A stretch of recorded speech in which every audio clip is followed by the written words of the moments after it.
ನಮಸ್ಕಾರ ವಿದ್ಯಾರ್ಥಿಗಳೇ, ಇವತ್ತು ನಾನು ಬಯಾಲಜಿ ಪ್ರಥಮ ವರ್ಷದ ಎಲ್ಲ ವಿದ್ಯಾರ್ಥಿಗಳಿಗೆ ಉಪಯುಕ್ತವಾಗುವಂತಹ ಟಾಪಿಕ್ಸನ್ನು ಡಿಸ್ಕಷನ್ ಮಾಡ್ತಾ ಇದ್ದೇನೆ. ಸೊ ಇವತ್ತು ನಾನು ಬಯಾಲಜಿಯಿಂದ ಎರಡನೇ ಟಾಪಿಕ್ ಸೆಲ್ ಸ್ಟ್ರಕ್ಚರ್ ಮತ್ತು ಫಂಕ್ಷನ್ಸ್ ಆ ಒಂದು ಟಾಪಿಕ್ನ ಮೇಲೆ ನಾನು ಇವತ್ತು ಡಿಸ್ಕಷನ್ ಮಾಡಲಿದ್ದೇನೆ. ಸೊ ಹಿಂದಿನ ವಿಡಿಯೋದಲ್ಲಿ ನಾವು ಬಯಾಲಜಿ ಇಂಟ್ರೊಡಕ್ಷನ್ ಬಗ್ಗೆ ಹೇಳಿದ್ದೆ. ಯಾರು ಇನ್ನೂರಿಗೆ ವಿಡಿಯೋ ನೋಡಿಲ್ಲ ಅದನ್ನು ನೋಡ್ಕೊಳ್ಬೋದು. ಆಮೇಲೆ ನೀವೇನಾದರೂ ನಮ್ಮ ಚಾನಲ್ಗೆ ಹೊಸಬರಾಗಿದ್ದರೆ ಸಬ್ಸ್ಕ್ರೈಬ್ ಮಾಡಿ, ಮತ್ತು ನಿಮಗೇನಾದರೂ ಇಷ್ಟ ಆಗಿದ್ದರೆ ನಿಮ್ಮ ಫ್ರೆಂಡ್ಸ್ಗೂ ಕೂಡ ಇದನ್ನು ಶೇರ್ ಮಾಡೋದನ್ನು ಮರಿಬೇಡಿ. ಇದೊಂದು ಚಿಕ್ಕದಂಥ ನಮ್ಮ ಪ್ರಯತ್ನ ಅಷ್ಟೇ. ಇದರಲ್ಲಿ ಯಾವುದೇ ಥರದಂಥ ಏನು ಪ್ರಾಫಿಟೇಬಲ್ ಥಿಂಗ್ಸ್ ಇಲ್ಲ. ಓಕೆ, ಸೊ ಹಾಗಾದರೆ ನಾವು ಮುಂದಿರೋಣ. ಇವಾಗ ಈ ಪ್ರಥಮ ಇದರಲ್ಲಿ ನಾವು ಸೈಟಾಲಜಿ ಅಂದರೆ, ಯಾಕಂದರೆ ನಾವು ಈ ಟಾಪಿಕಲ್ಲಿ ನಾವು ಸೆಲ್ ಸ್ಟ್ರಕ್ಚರ್ ಬಗ್ಗೆ ಓದ್ತಾ ಇದ್ದೀವಿ, ಸೆಲ್ ಫಂಕ್ಷನ್ಸ್ ಬಗ್ಗೆ ಓದ್ತಾ ಇದ್ದೀವಿ ಅಂದಮೇಲೆ ಸೊ ಅಲ್ಲಿ ನಾವು ಸೆಲ್ಸ್ ಬಗ್ಗೆ ತಿಳ್ಕೊಳ್ಳೋದು ಅವಶ್ಯಕತೆ ಇದೆ. ಸೊ ನಿಮ್ಮ ಸ್ಕ್ರೀನ್ ಮೇಲೆ ನೋಡ್ಬೋದು, 2 ಸೆಲ್ಸ್ಗಳಿವೆ. ಒಂದು ಇದು ಪ್ಲ್ಯಾಂಟ್ ಸೆಲ್ಲು, ಇದು ಆ್ಯನಿಮಲ್ ಸೆಲ್. ಓಕೆ, ಸೊ ಇದರಲ್ಲಿ ಕಾಮನ್ ಇರುವಂಥದ್ದು ನ್ಯೂಕ್ಲಿಯಸ್ ಕಾಮನ್ ಇದೆ. ಸೈಟೋಪ್ಲಾಸಮ ಕೂಡ ಕಾಮನ್ ಇದೆ. ಆಮೇಲೆ ಜೊತೆಗೆ ನ್ಯೂಕ್ಲಿಯಸ್ ಪ್ರೆಸೆಂಟ್ ಇದೆ, ಯೋಲಸ್ ಕೂಡ ಕಾಮನ್ ಇದೆ. ಜೊತೆ ಕಾಮನ್ ಇರುವಂಥ ರೈಬೋಸೋಮ್ ಕಾಮನ್ ಇದೆ, ಸೆಲ್ ವಾಲ್ ಕಾಮನ್ ಇದೆ. ಓಕೆ, ಬಟ್ ಇಲ್ಲಿ ಸೆಲ್ ಮೆಂಬ್ರೇನ್ ಇದೆ, ಎಂಡೋಪ್ಲಾಸ್ಮಿಕ್ ರೆಟಿಕ್ಯುಲಮ್ ಪ್ರೆಸೆಂಟ್ ಇದೆ. ಇದರಲ್ಲಿ ಮೈಟೋಕಾಂಡ್ರಿಯಾ ಪ್ರೆಸೆಂಟ್ ಇದೆ. ಗಾಲ್ಗಿ ಅಪೇರಟಸ್ ಮತ್ತು ಮೈಟೋಕಾಂಡ್ರಿಯಾಗಳು ಕಾಮನ್ ಇದೆ ಎರಡು ಕಡೆಯಲ್ಲೂ ಕೂಡ. ಇಲ್ಲಿ ಮೈಟೋಕಾಂಡ್ರಿಯಾ ಇದರಲ್ಲಿದ್ದರೆ ಇಲ್ಲಿ ಮೈಟೋಕಾಂಡ್ರಿಯೋನ್ ಪ್ರೆಸೆಂಟ್ ಇದೆ ಸೆಲ್ ಒಳಗಡೆ. ಹೀಗಾದರೆ ನಾವು ಇವು ಎರಡರ ಬಗ್ಗೆ ಇರ್ಬೋದು. ನಮಗೆ ಬೇಕಾಗಿರೋದು ಆ್ಯನಿಮಲ್ ಸೆಲ್ಸ್ ಬಗ್ಗೆ ಡೆಪ್ತಾಗಿ ಸ್ಟಡಿ ಮಾಡ್ತೀವಿ. ಪ್ಲ್ಯಾಂಟ್ ಸೆಲ್ ಬಗ್ಗೆ ನಾವು ಮಾಡಲಿಕ್ಕೆ ಹೋಗೋದಿಲ್ಲ ಈ ಒಂದು ಟಾಪಿಕಲ್ಲಿ. ಹಾಗಾದರೆ ಇದನ್ನು ಹಿಸ್ಟ್ರಿ ನೋಡ್ಕೊಂಡು ತಗೋಣ. ಯಾಕಂದರೆ ನಾವು ಸೈಟೋಲಜಿಯಲ್ಲಿ ಓದ್ತಾ ಇದ್ದೀವಿ ಅಂದಮೇಲೆ ಈ ಸೈಟೋಲಜಿ ಏನು ಹೇಳುತ್ತೆ ಅಂತಂದರೆ, study of form, structure and composition of the cells. Cell ಹೇಗಾಗಿದೆ, ಅದು ಆಕಾರವೇನು, ಅದು ಎದರಿಂದ ಆಗಿದೆ, ಅದರಲ್ಲಿ ಏನೇನು ಹೊಂದಿದೆ ಅನ್ನೋದ್ರ ಬಗ್ಗೆ ಅಧ್ಯಯನ ಮಾಡುವಂಥ ಭಾಗ ಸೈಟಾಲಜಿ. ಸೊ ಸೆಲ್ಸ್ ಪ್ರಥಮ ಬಾರಿಗೆ ನಮಗೆ ಸೆಲ್ ಅಂತ ಗೊತ್ತಿದೆ. ಸೆಲ್ ಅಂತಂದರೆ fundamental structure and unit of the living organism. ಎಲ್ಲ ಜೀವಿಗಳ ಒಂದು ಫಂಡಮೆಂಟಲ್ ಸ್ಟ್ರಕ್ಚರ್ ಯೂನಿಟ್ ಅಂತ ಹೇಳ್ತೀವಿ ಸೆಲ್ಗೆ. ಸೊ ಈ ಒಂದು ಸೆಲ್ಲನ್ನು 1665ರಲ್ಲಿ 1665 ರಾಬರ್ಟ್ ಹುಕ್ ಅವರು ಡಿಸ್ಕವರಿ ಮಾಡಿದರು, ಒಂದು ಕಾರ್ಕ್ ಸೆಕ್ಷನ್ ಮುಖಾಂತರ. ಸೊ ಆಮೇಲೆ 1665 ರಾಬರ್ಟ್ ಹುಕ್ ಅವರು ಏನು ಮಾಡಿದ್ರು ಅಂದರೆ ಡೆಡ್ ಸೆಲ್ಲನ್ನು ಕೂಡ ಐಡೆಂಟಿಫಿಕೇಷನ್ ಡಿಸ್ಕವರಿ ಮಾಡಿದರು. 1674ರಲ್ಲಿ ಲಿಯೋನ್ ಹುಕ್ ಅವರು ಒಂದು ಲೈವ್ ಸೆಲ್ಲನ್ನು ಕೂಡ ಪತ್ತೆ ಹಚ್ಚಿದರು. ಅಂದರೆ ಜೀವಂತಿರುವಂಥ ಸೆಲ್ಲನ್ನು ಇವರು 1674ರಲ್ಲಿ ನೋಡಿದರು. 1831ರಲ್ಲಿ ರಾಬರ್ಟ್ ಬ್ರೌನ್ ಅನ್ನೋರು ಐಡೆಂಟಿಫೈಡ್ ನ್ಯೂಕ್ಲಿಯಸನ್ನು ಕೂಡ ಪತ್ತೆ ಹಚ್ಚಿದರು ಸೆಲ್ ಒಳಗಡೆ. ಆಮೇಲೆ ಫರ್ಕಿಂಜಿನ್ ಅನ್ನೋರು ಕೂಡ ಪ್ರೋಟೋಪ್ಲಾಸ್ಮಾ ಅನ್ನೋದನ್ನು ಕೂಡ ಈ ಒಂದು ಸೆಲ್ ಒಳಗಡೆ ಪತ್ತೆ ಮಾಡಿದರು, ಡಿಸ್ಕವರಿ ಮಾಡಿಕೊಟ್ರು. ಸೊ ಇದರಲ್ಲಿ ಸೆಲ್ ಥಿಯರಿ ಏನು ಹೇಳುತ್ತೆ?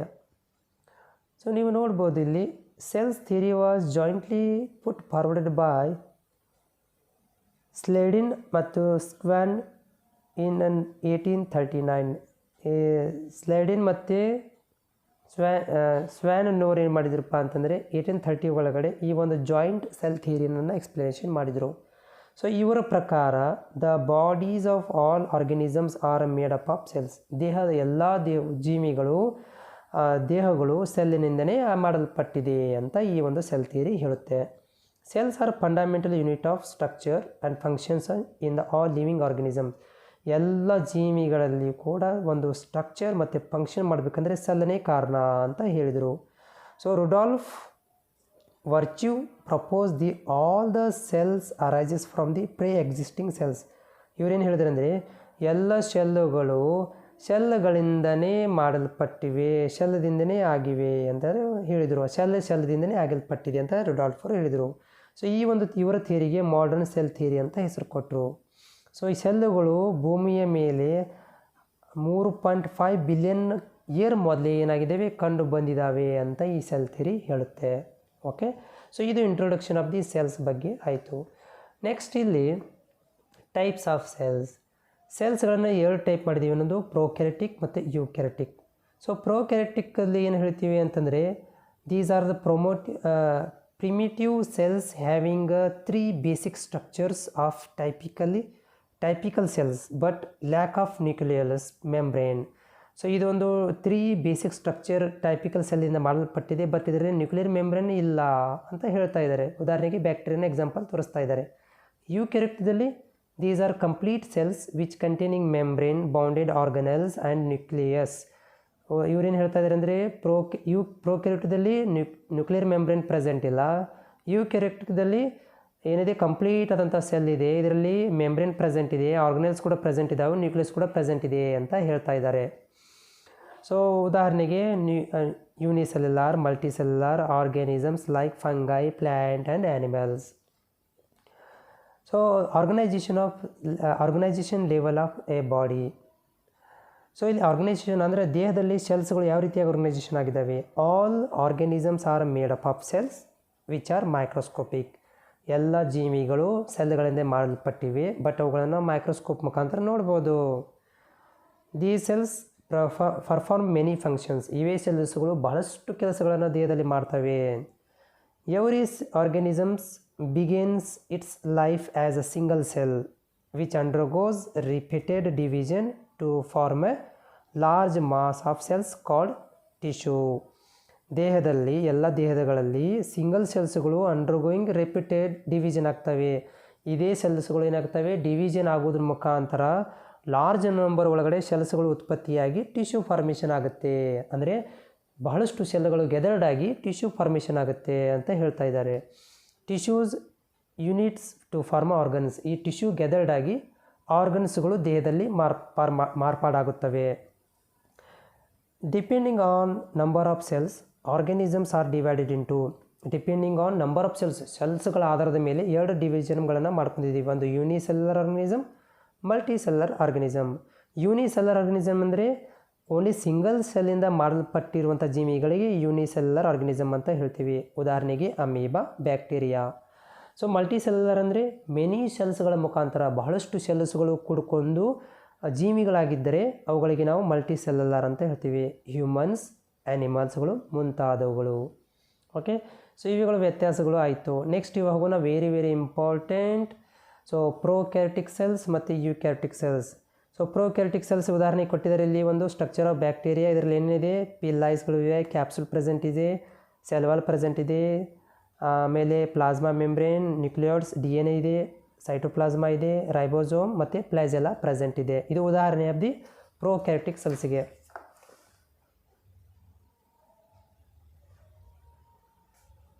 ಸೊ ಅದರ ಬಗ್ಗೆ ಪ್ರೋಕ್ಯಾರಿಯೋಟಿಕ್ ಸೆಲ್ ಅಂದರೆ ಒಂದಿಷ್ಟು ಪಾಯಿಂಟ್ಸ್ಗಳನ್ನು ನಾವು ಇಲ್ಲಿ ನೋಡೋಣ, ವ್ಯತ್ಯಾಸಗಳನ್ನು ನೋಡ್ತಾ ಹೋಗೋಣ, ಅಥವಾ ನಾವು ಪಾಯಿಂಟ್ಸ್ ಬಗ್ಗೆ ತಿಳ್ಕೊಳ್ಳೋಣ. ಪ್ರೋಕ್ಯಾರಿಯೋಟಿಕ್ ಸೆಲ್ಸ್ ಅಂದರೆ ಏನು?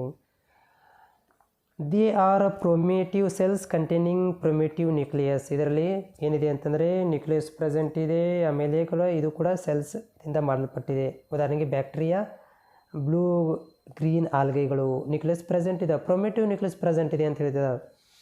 So it has a cytoplasm covered by plasma membrane. So cytoplasm present ಇದೆ, covered by the membrane, plasma membrane cover ಆಗಿದೆ ಇದಕ್ಕೆ. It is covered by cell wall and capsules. So ಇದರ ಸುತ್ತಲೂ ಏನಾಗಿದೆ, ಸೆಲ್ ವಾಲ್ ಮತ್ತು ಕ್ಯಾಪ್ಸುಲ್ಗಳು ಕೂಡ ಕವರ್ಡ್ ಆಗಿದೆ. Nucleus is not well defined. ಇದರಲ್ಲಿ ನ್ಯೂಕ್ಲಿಯಸ್ 100% ಶ್ಯೂರಿಟಿ ಕೊಡಲಿಕ್ಕೆ ಆಗೋದಿಲ್ಲ, ಯಾಕಂದರೆ this is not well defined. ಇದನ್ನು ಇದೆ ಅಥವಾ ಇಲ್ಲೋ ಈ ಥರ ಇದೆ. Mesosomes are present which helps in the respiratory mechanism. ಮೆಸೋಸೋಮ್ಗಳು ಪ್ರೆಸೆಂಟ್ ಇದ್ದಾವೆ, ಅವು ರೆಸ್ಪಿರೇಟರಿ ಕೆಲಸ ಮಾಡ್ತವೆ. Ribosomes R small. ರೈಬೋಸೋಮ್ಗಳು ಇದ್ದಾವೆ, ಬಟ್ ಅವು ತುಂಬ ಚಿಕ್ಕದಿದ್ದಾವೆ. Cell organelles are not present. ಬೇರೆ ಬೇರೆದಂಥ ಅಂದರೆ ಗಾಲ್ಗಿ ಬಾಡಿಗಳು, ಮೈಟೋಕಾಂಡ್ರಿಯಾ, ಈ ಥರದಂಥ ಒಂದು ಸೆಲ್ ಆರ್ಗನಲ್ಸ್ಗಳು ಇದರಲ್ಲಿ ಪ್ರೆಸೆಂಟ್ ಇಲ್ಲ. ಆ small length of DNA present. DNA ಇದರಲ್ಲಿ ನ್ಯೂಕ್ಲಿಯೋಡ್ ಆಗಿ ಕೆಲಸ ಮಾಡ್ತಾ ಇದೆ, DNA ಪ್ರೆಸೆಂಟ್ ಇದೆ. ಉದಾಹರಣೆಗೆ ಬ್ಯಾಕ್ಟೀರಿಯಾ. ಓಕೆ, ಸೊ ಇದು ಆಗಲೇ ನಾನು ತೋರಿಸಿದ ನಮಗೆ ಬ್ಯಾಕ್ಟೀರಿಯಾ, ಅದೇ ಇದ್ರ ಬಗ್ಗೆ ಹೇಳಿದರೆ ಏನೇನು ಪ್ರೆಸೆಂಟ್ ಇದಾವೆ, ಏನೇನು ಪ್ರೆಸೆಂಟ್ ಇಲ್ಲ. ಸೊ ನೆಕ್ಸ್ಟ್ ಇಲ್ಲಿ ನೋಡೋಣ ಇವಾಗ eukaryotic cell structure. So eukaryotic cell ಅಂತಂದರೆ these have a nucleus which completely formed. Nucleus present ಇದೆ. ಓಕೆ, ತೆಳಗೆ ನೋಡ್ಬೋದು ನ್ಯೂಕ್ಲಿಯಸ್ ಪ್ರೆಸೆಂಟ್ ಇದೆ. ಉದಾಹರಣೆಗೆ ಪ್ಲಾಂಟ್ ಸೆಲ್ಸು ಮತ್ತು ಆ್ಯನಿಮಲ್ ಸೆಲ್ಸ್, ಇದರಲ್ಲಿ ನ್ಯೂಕ್ಲಿಯಸ್ ಕಂಪ್ಲೀಟ್ ಆದಂಥ ನ್ಯೂಕ್ಲಿಯಸ್ ಪ್ರೆಸೆಂಟ್ ಇದೆ. Nucleus is well defined. Nucleus is surrounded by nuclear membrane. ಇದರ ಸುತ್ತಲೂ ಏನಾಗಿದೆ, ನ್ಯೂಕ್ಲಿಯರ್ ಮೆಂಬ್ರೇನ್ ಪ್ರೆಸೆಂಟ್ ಇದೆ ನ್ಯೂಕ್ಲಿಯಸ್ ಸುತ್ತಲೂ. Ribosomes are large. ರೈಬೋಸೋಮ್ಗಳು ಕೂಡ ಪ್ರೆಸೆಂಟ್ ಇದ್ದಾವೆ, ಬಟ್ ಅವು ಲಾರ್ಜಲ್ಲಿ ಇದ್ದಾವೆ, ಅಂದರೆ ದೊಡ್ಡ ಸೈಜಲ್ಲಿ ಇದ್ದಾವೆ. Several organelles like mitochondria, endoplasmic reticulum is present in the cytoplasm. ಇದರಲ್ಲಿ ಸೆವೆರಲ್ ಆರ್ಗನೆಲ್ಸ್ಗಳು ಕೂಡ ಪ್ರೆಸೆಂಟ್ ಇದಾವೆ. ಇದನ್ನು ಸ್ಕ್ರೀನ್ ನೋಡ್ಬೋದು, ಒಳಗಡೆ ಏನೇನಿದಾವೆ ಅಂತ ಇವೆಲ್ಲ ಆರ್ಗನೆಲ್ಸ್ಗಳು ಅಂತ ಕರಿತೀವಿ. ಸೊ ಮೈಟೋಕಾಂಡ್ರಿಯಾ ಪ್ರೆಸೆಂಟ್ ಇದೆ, ಆಮೇಲೆ ಎಂಡೋಪ್ಲಾಸ್ಮಿಕ್ ರೆಟಿಕ್ಯುಲಮ್ ಕೂಡ ಇದರಲ್ಲಿ ಪ್ರೆಸೆಂಟ್ ಇದೆ. Longer length of D N A strand is present. So ಇದರಲ್ಲಿ ಡಿ ಎನ್ ಎ ಸ್ಟ್ರ್ಯಾಂಡ್ ಕೂಡ ಪ್ರೆಸೆಂಟ್ ಇದೆ. ಅಂದರೆ ಮುದ್ದಿ ಮಾಡಿರುವಂಥ ಲಾಂಗರ್ ಲೆಂತ್ ಒಳಗಡೆ ಡಿ ಎನ್ ಎ ಸ್ಟ್ರ್ಯಾಂಡ್ಸ್ ಕೂಡ ಇದರಲ್ಲಿ ಪ್ರೆಸೆಂಟ್ ಇದ್ದಾವೆ. ಓಕೆ, ಆಮೇಲೆ ಈ ಒಂದು ಸೆಲ್ಸ್ ಒಳಗಡೆ ಮತ್ತು ಹೊರಭಾಗದಲ್ಲಿ ಸೆಲ್ ಮೆಂಬ್ರೇನ್ ಮತ್ತು ಒಳಭಾಗದಲ್ಲಿ ಸೈಟೋಪ್ಲಾಸ್ಮಾ ಮತ್ತು ನ್ಯೂಕ್ಲಿಯಸ್ ಪ್ರೆಸೆಂಟ್ ಇದೆ. Cell membrane it is also called plasma membrane. It is formed the covering of the cells. ಒಂದು ಸೆಲ್ಸನ್ನು ಸುತ್ತುವರಿದಿದೆ ಈ cell membrane. It has a fine pores, allows only certain substances to pass in and out of the membrane.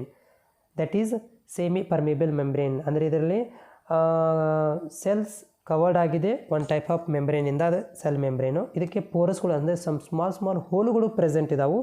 ಅವು ಏನು ಮಾಡ್ತೇವೆ ಅಂದರೆ outward inward ಮಾಡಲಿಕ್ಕೆ, ಅಂದರೆ ಒಂದು ಸಬ್ಸ್ಟೆನ್ಸ್ಗಳು ವಸ್ತುಗಳನ್ನು ಒಳಗಡೆ ಮತ್ತು ಹೊರಗಡೆ ಹಾಕಲಿಕ್ಕೆ ಸಹಾಯ ಮಾಡ್ತವೆ. ಅದಕ್ಕೆ ಸೇಮ್ ಪರ್ಮಿಬಲ್ ಮೆಂಬ್ರೇನ್ ಕೂಡ ಅಂತ ಕರಿತೀವಿ. Cytoplasm it is present inside the cell membrane, outside the nucleus ಹೊರಗಡೆ ಮತ್ತು ಇನ್ಸೈಡ್ ದಿ ಮೆಂಬ್ರೇನ್ ಒಳಗಡೆ ಇರುವಂಥದ್ದು.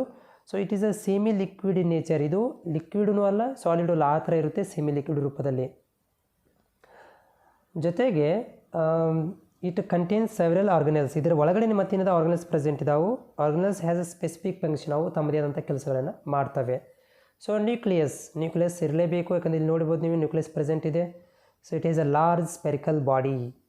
Okay, then it lies near the centre of the nucleus ಮಧ್ಯದಲ್ಲಿದೆ. So it has surrounded by the nuclear membrane. ಇದರ ಸುತ್ತಲೂ nuclear membrane ಸುತ್ತುವರೆದಿದೆ. Which has a pores called nuclear pores. ಇದರ ಸುತ್ತಲೂ ಏನಿದಾವೆ ನ್ಯೂಕ್ಲಿಯರ್ ಮೆಂಬ್ರೇನ್ ಇದೆ, ಅದರಲ್ಲಿ ಪೋರಸ್ ಕೂಡ ಪ್ರೆಸೆಂಟ್ ಇದಾವೆ. ಅಂದರೆ ಹೋಲು ಕೂಡ ಚಿಕ್ಕ ಹೋಲು ಕೂಡ ಪ್ರೆಸೆಂಟ್ ಇದ್ದಾವೆ. Within the nucleus there are semi solid substances called nucleoplasm. ಅಂದರೆ ಸೆಮಿ ಸಾಲಿಡ್ ಅಂದರೆ ಗಟ್ಟಿನೂ ಅಲ್ಲ ಅಥವಾ ಲಿಕ್ವಿಡ್ ಅಲ್ಲ, ಆ ಥರ ಇರುವಂಥ ವಸ್ತು ಇದೆ. ನ್ಯೂಕ್ಲಿಯೋಪ್ಲಾಸ್ಮಾ ಪ್ರೆಸೆಂಟ್ ಇದೆ ನ್ಯೂಕ್ಲಿಯಸ್ ಒಳಗಡೆ. Nucleoplasm has a round shape structure which helps in protein synthesis called nucleolus. So ಇದು ಏನು ಮಾಡ್ತೀವಿ, nucleoplasm surrounded by the structure. ಆ ಒಂದು ನ್ಯೂಕ್ಲಿಯಸ್ ಸುತ್ತಲೂ ನ್ಯೂಕ್ಲಿಯೋಪ್ಲಾಸ್ಮಾ ಪ್ರೆಸೆಂಟ್ ಇದೆ. ಇದು ಪ್ರೋಟೀನ್ ಸಿಂಥೆಸಿಸ್ ಮಾಡ್ತೈತೆ, ಅದಕ್ಕೆ ನಾವು ನ್ಯೂಕ್ಲಿಯೋಲಸ್ ಅಂತ ಕರಿತೀವಿ. Nucleoplasma is also contains a network of dark color fibers called chromatin fibers. So ನೋಡಿ, ಇದರ ಸುತ್ತಲೂ ಏನಿದಾವೆ ನ್ಯೂಕ್ಲಿಯೋಪ್ಲಾಸ್ಮಾದಲ್ಲಿ ಒಂದಷ್ಟು ನೆಟ್ವರ್ಕ್ ಲೈಕ್ ಕಲರ್ ಇರುವಂಥ ಫೈಬರ್ಸ್ಗಳು ಪ್ರೆಸೆಂಟ್ ಇದ್ದಾವೆ. ಅವಕ್ಕೆ ನಾವು ಕ್ರೊಮ್ಯಾಟಿಕ್ ಫೈಬರ್ಸ್ಗಳು ಅಂತ ಕರಿತೀವಿ. These chromatin fibres take part in cell division. ಇವು ಎದಕ್ಕೆ ಹೆಲ್ಪ್ ಮಾಡ್ತೇವೆ ಅಂದರೆ ಸೆಲ್ ಡಿವಿಷನ್ ಆಗಲಿಕ್ಕೆ ಸಹಾಯ ಮಾಡ್ತವೆ. During cell division these chromatin fibres condense to form a short thick structure. So ಇದು ಶಾರ್ಟ್ ಥಿಕ್ ಅಂದರೆ ಸೆಲ್ ಡಿವಿಷನ್ ಆಗಬೇಕಾದ್ರೆ ಶಾರ್ಟ್ ಥಿಕ್ ಸ್ಟ್ರಕ್ಚರ್ ಆಗಿ ಸೆಲ್ಲನ್ನು 2 ಸೆಲ್ಗಳು ಡಿವೈಡ್ ಆಗಬೇಕಾದ್ರೆ ಈ ಒಂದು ಕ್ರೊಮ್ಯಾಟಿನ್ ಫೈಬರ್ ಸಹಾಯ ಮಾಡುತ್ತೆ. ಓಕೆ, ಸೊ ಮುಂದಿನ ಭಾಗದಲ್ಲಿ ನಾವು ಸೆಲ್ಸ್ ಆರ್ಗನೆಲ್ಸ್ ಅಂದರೆ ಏನು ಅಂತ ತಿಳಿದುಕೊಳ್ಳೋಣ. Thank you.